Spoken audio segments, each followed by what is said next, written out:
Okay, 110D has us adding fractions. That means that we need to have common denominators. So the first thing we need to do is go ahead and factor everything. So go ahead and pause the video and factor everything that you can.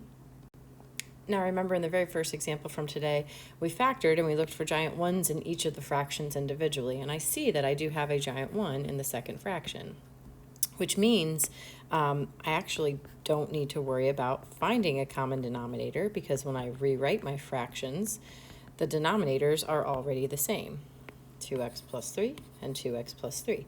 So I can go straight to just adding the two fractions and writing them as a single denominator.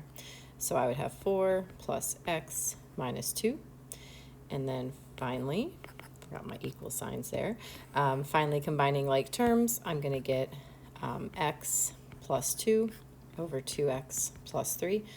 No more giant ones, so that's as good as we can get.